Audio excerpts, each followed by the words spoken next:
So students, let's go to latent heat. Okay, give heading latent heat. Latent means student what? Hidden. Latent means hidden. Latent heat. So latent heat क्या होता है?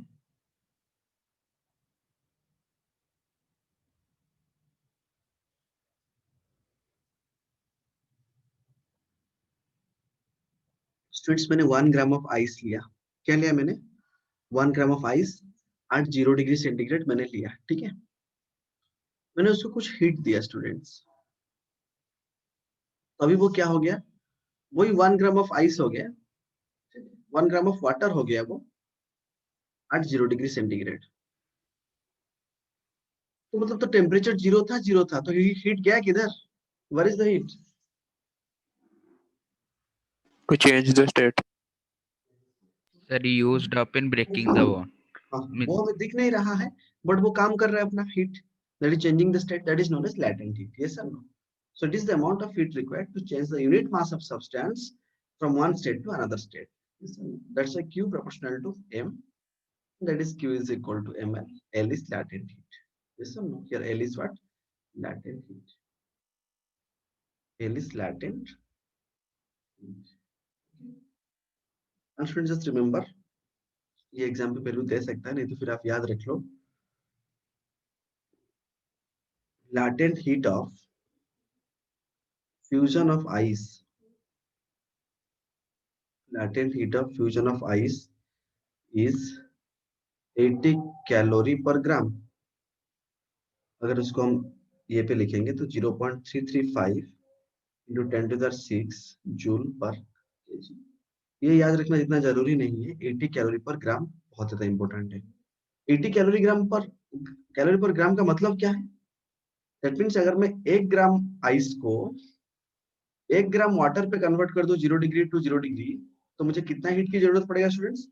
80 calorie. Sir, 80 calorie. Getting my point? That is latent heat of fusion of ice. Next, like that, there is also latent heat of vaporization. Latent heat of vaporization of water. Latent heat of evaporation of water is 540 calorie पर ग्राम. मतलब अगर 1 gram water को 1 gram water at 100 degree centigrade को मुझे convert करना होगा 1 ग्राम steam at 100 degree centigrade, तो मुझे कितना हीट देना पड़ेगा स्टूडेंट्स? 540 कैलोरी. मीनिंग समझ रहे हो? और अगर उसको वैल्यू लिखे तो दैट इज 2.26 into 10⁶ जूल पर केजी. अंडरस्टूड और नॉट? Yes, sir. चलो मैं आपको एक एग्जांपल देता हूं ताकि आपको पूरा समझ में आ जाएगा कि है क्या चीज. ठीक है, लेट्स सी नाउ स्टूडेंट्स. एक क्वेश्चन हम बनाते हैं पूरा. आपको कोई भी क्वेश्चन अगर पार्टली वो देता है तो आपको समझ में आ जाएगा. Right the amount of heat required. Right the amount of heat required. एक ही क्वेश्चन करते हैं. The amount of heat required. The amount of heat required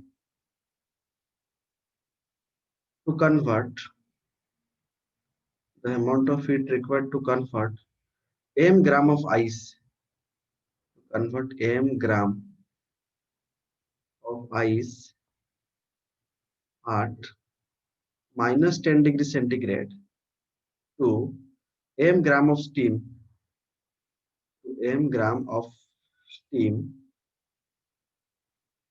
at 100 degree centigrade. at 100 degree centigrade. ठीक है, चलो इस क्वेश्चन को समझ लेते हैं, उसके बाद जो भी क्वेश्चन आएगा आपको समझ में आ जाएगा. ठीक है, पहला स्टेप m ग्राम है स्टूडेंट्स. कितने डिग्री पे है? -10 डिग्री. मैंने उसको कुछ हीट दिया Q1. ठीक है, उसको पहले -10 डिग्री से मैं कहां तक लाया? 0 डिग्री तक लाया. ठीक है, 0 डिग्री सेल्सियस तक लाया, वही m ग्राम रहा.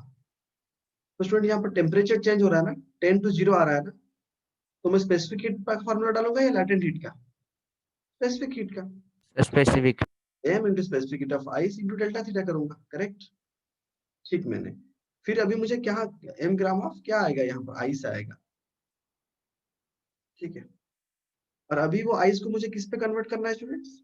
फिर से 0 डिग्री पे कन्वर्ट करूंगा, बट m ग्राम ऑफ किस पे कन्वर्ट करूंगा? वाटर पे। Yes sir no? Temperature same रह रहा है, स्टेट चेंजिंग, तो मैं क्या डालूंगा Q2 पे? m into latent heat of ice डालूंगा। Correct? Yes sir no? Yes, sir. फिर हम 0 टू क्या करेंगे? 100 degree of water to water में कन्वर्ट करेंगे। 0 डिग्री ऑफ वाटर, अभी 100। Now it will be m। हाँ बताओ, m gram of water 0 degree में वाटर पे, तो टेम्परेचर चेंज हो रहा है, तो मैं क्या डालूंगा यहाँ पर? m into specific heat of water into change in temperature, that is 100। Yes sir no? फिर अब अभी क्या करेंगे? स्टीम पे कन्वर्ट करेंगे, वही steam at 100 degree centigrade. Yes sir no? So अभी क्या आएगा? m gram steam. Yes sir no? m gram steam, तो अभी क्या करना पड़ेगा? Q4 में क्या देना पड़ेगा? m into latent heat of steam. Understood? Understood students? Yes, sir. तो अगर मैं इसको ग्राफिकली रिप्रेजेंट करूं, वो पूरा ग्राफ दे सकता है या फिर कौन सी पार्ट से कौन सी पार्ट तक ग्राफ भी दे सकता है? अगर मैं यहाँ पर टाइम ले लूं, if I will be taking time, और यहाँ पर मैंने टेम्परेचर ले लिया एक्स एक्सिस पे, ठीक है। देखो, पहले जब सॉलिड स्टेट था, आइस था, तो पहले क्या होता है? 0 डिग्री तक चला जाता है, तो वहां पर क्या होता है? यहाँ पर क्या होता है? मेल्टिंग होता है ना। पहले आप टेम्परेचर इंक्रीज करके 0 तक लाए, दैट इज मेल्ट, मेल्ट किया इसको। सो ये कौन सा वाला स्टेट पे आएगा? ये वाला सॉलिड स्टेट ना। ये सर नो? फिर आपने क्या किया? जब एक बार आइस मेल्ट करना शुरू हुआ, 0 डिग्री पहुंच गया, 0 डिग्री के बाद आप क्या करते हो स्टूडेंट्स? मेल्ट करके लिक्विड तक लाते हो ना। पहले आइस सर था यहाँ पर latent अप्लाई होता है. हाँ हाँ। तो पहले 0 पे था, 0 डिग्री पे था, तब फिर आपने उसमें क्या किया? फिर आप कुछ टेम्परेचर तक हम उसको मेल्टिंग करके पूरा, हम यहाँ पर जो थोड़ा थोड़ा टाइम के साथ वो क्या होगा? मेल्ट हो जाएगा। तो ये वाला पॉइंट मेल्टिंग क्या होता है? और फिर मेल्टिंग होके क्या होगा? अभी अभी बढ़ना शुरू हुआ। अभी यहाँ पर क्या होगा? यहाँ पर पूरा पानी है ना। ये जो टेम्परेचर है, ये क्या है? 0 degree centigrade. Getting my point? ये जो टेम्परेचर है क्या है? यहाँ पर जो पूरा मतलब पानी अभी यहाँ पर पहुंच गया temperature, that is what? 100 degree centigrade. Getting my point? 100 degrees. And that is boiling point, that is boiling point. ठीक है। और बॉइलिंग पॉइंट तक कुछ तुरंत तो स्टीम नहीं होगा, कुछ पॉइंट बॉइल करने के बाद क्या होता है? फिर वो वेपोरिंग स्टेट पे चला जाता है, दैट इज वेपर स्टेट। ये सब no? Getting my point students? तो ये वाला Yes, पार्ट जो sir. था, ये वाला पार्ट Yes, जो sir. था क्या था? आइस था। और ये वाला पार्ट जो आया बॉइलिंग पॉइंट पे, जो आया 0 डिग्री पे, यहाँ पर क्या है? वाटर प्लस वेपर, दोनों मिक्स है यहाँ पर। यहाँ पर तो बॉइलिंग होना शुरू हो गया, मतलब पूरा वाटर वेपर नहीं हुआ है अभी तक। कुछ वाटर है और कुछ वेपर है। गेटिंग माई पॉइंट ना? यहाँ से यहाँ तक। और ये जो वेपर स्टेट आ गया, यहाँ पर क्या है? पूरा सुपर हीटेड स्टीम है। क्या है ये? Super heated steam. Super heated steam. Got it students? Yes, sir. समझ में आया ना अभी सबको? Yes, sir.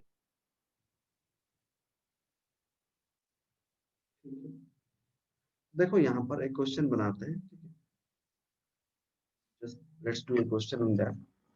एक दो क्वेश्चन कर लेते हैं, let's see. Let's write one example. दो क्वेश्चन करते हैं, फिर हम right here one example. 10 liters of hot water, right? 10 liters of hot water. 10 liters of hot water at 70 degrees centigrade. At 70 degrees centigrade is mixed. Is mixed with an equal volume of with an equal volume of cold water. Equal volume of cold water at 20 degrees centigrade. Yes or no? Find the resultant temperature of the water. Find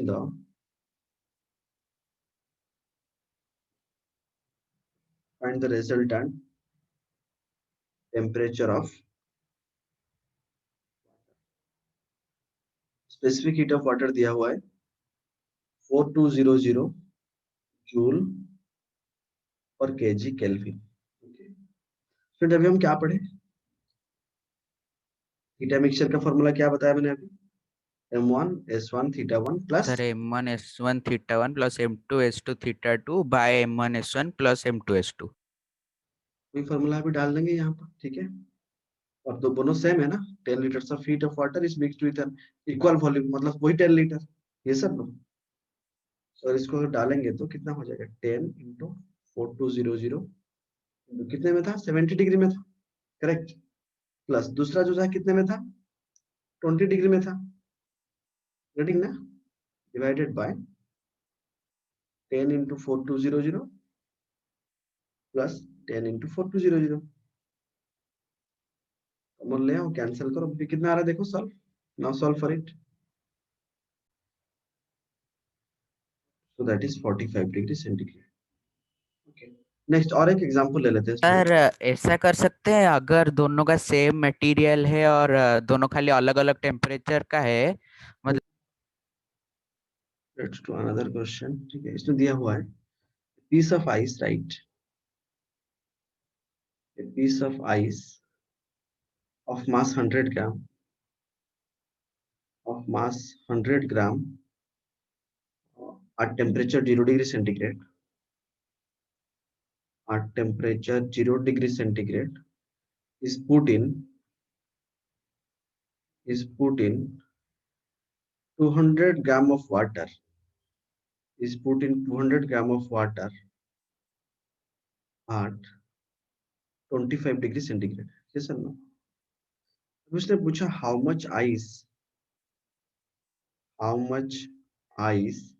will melt, how much ice will melt as the temperature of the water reaches, as the temperature of water reaches, as the temperature of water reaches 0 degree centigrade।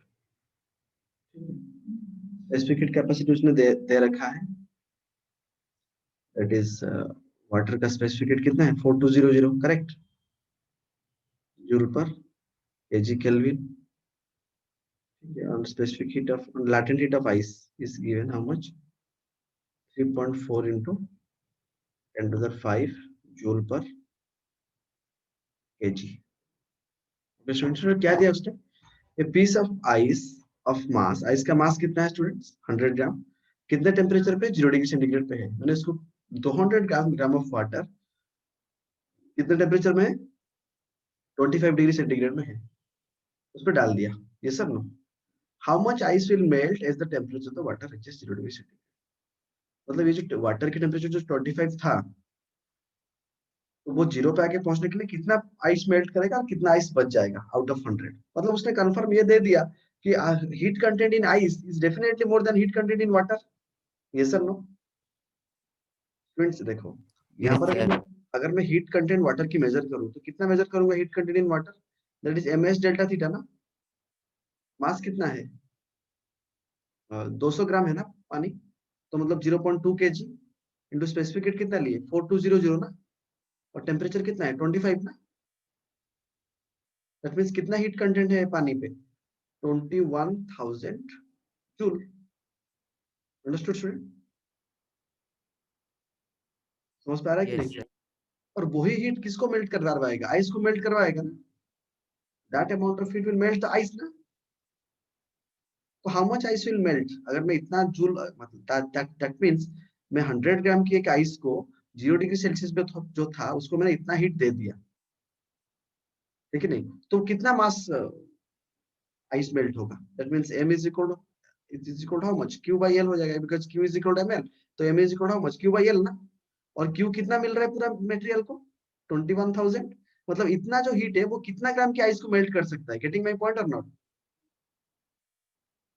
ये जो 21,000 joule मिला heat वो किसको melt करेगा, वो कितना ice उसी amount में हीट में कितना आइस मेल्ट होगा, तो that is q is equal to ml, तो m is equal to q by l, और l कितना लिया हम 3.4 into 10 to the 5, इसको सॉल्व करने से कितना आ रहा है 62 ग्राम। Getting my point students. Getting my? Yes, उसने sir. पूछा how much ice will melt, how much ice will melt पूछा, तो कितना मेल्ट करेगा? 62 ग्राम। ध्यान से पढ़ना क्वेश्चन में, वो भी पूछ सकता है how much ice will remain on left without melting. Getting my point और नॉट? Yes, sir. तो 100 - 62 करना, वो दोनों में देख लेना थोड़ा। Got it?